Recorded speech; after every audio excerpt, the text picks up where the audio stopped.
Good morning, good morning, good morning. Real quick, I just wanted to get on here and just honor the Lord, give Him thanks, and also to encourage somebody. First and foremost, just thanking God for what He is doing for new life. I thank Him for the blessings. I thank Him for just making ways out of no way. When we say that, sometimes it sounds so cliche, but when I say God has been making ways and providing, God has been stepping in and doing things that I can say only God did that. Um, Everything He's been doing in my life is no goodness of my own, no credit I take for nothing, because all I pray that I just be a vessel to be used by God, a vessel to honor and not to dishonor. With that being said, I bless God for the new relationships that He's been birthing in my life in this season. A lot of times we say in this season, this time. For me, time and season go hand in hand. So in this hour, in this season, I bless God for the new relationships, because when God wants to grow and expand us, a lot of times He have to get us away from familiar territory. A lot of times we have people who don't see us for who God has called us to be. They're judging us in the flesh, and God is going to put us in places where people, they don't judge us or see us by our flesh, but they see us by our fruit. And a lot of times people become so comfortable and so familiar with you that they don't, that's all they see is the fleshly part of you. Oh, that's just so and so. They don't respect or recognize the gift or the spirit part of you. And that's how it was in the Bible. I'm often reminded of how Jesus's brothers and relatives looked at Him. It's always going to come from people that are close to you.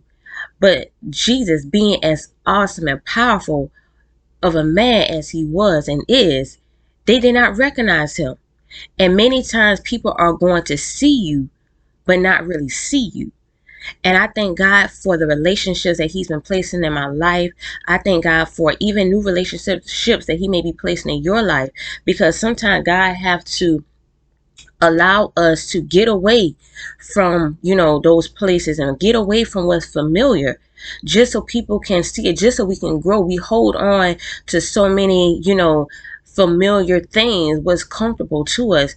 And I was beginning to get to a place.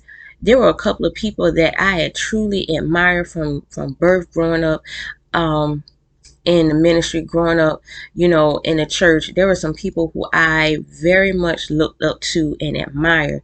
And for some reason, I don't know what happened, but the relationship dwindled. And I began to say, you know what, God, I'm going to count it all joy, because this may be something that you're deliberately and intentionally cutting off for whatever reason. I don't know. We don't know why God allows certain relationships to cut off. We don't know why, certain people who we hold so dear to us, regardless of who they may be, why God allows some of those relationships to be cutting off. He knows what He's doing.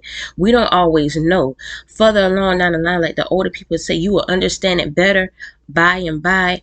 I promise you, you will understand it better by and by. As time goes on, you will understand why God allows certain things to be done. It's not even always up for us to even try to analyze and understand. The only thing we are to do, trust God, follow His lead, follow His plan, His direction, and every time we're going to come out on top. Every time we're going to be victorious. Every time we're going to walk in prosperity. Because once we begin to follow Him, follow His plans, and we know that the plans of God are wise. He's wise in everything that He does. Every time we make the decision to follow God, He doesn't lead us wrong.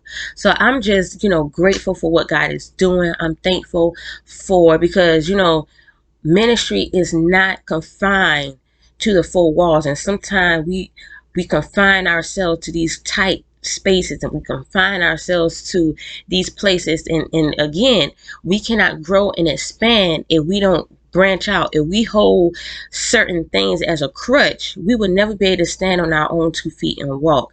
If we hold certain places as a crutch, we will always remain the size of, or remain in that form, because we cannot expand beyond that capacity.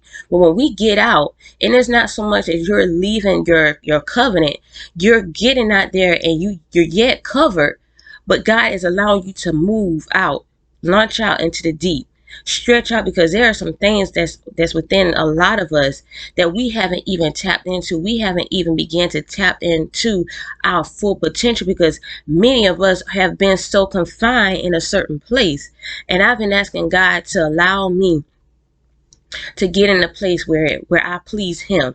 It's not about pleasing people or whatever. It's not even about pleasing our flesh. It's all about pleasing God. At the end of the day, it's all about pleasing God. I often stress that. I often make that a point to acknowledge that it's about pleasing God. You know, a lot of times we think, well, this is my life and I want to do things my way, but it's not our life, because we don't have the control that we think we do over our life.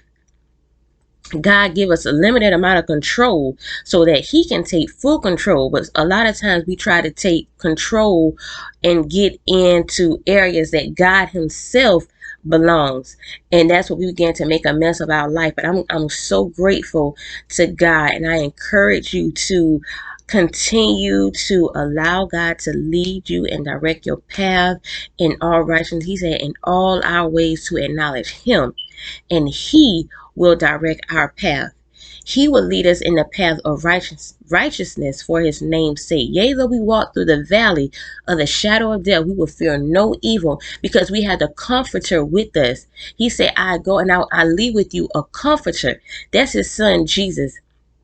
His spirit is forever with us, forever leading and guiding us, because he himself know what it's like to be rejected. He himself know what it's like to be overlooked and cast out. He himself know what it's like for people to look at his outer appearance and judge him.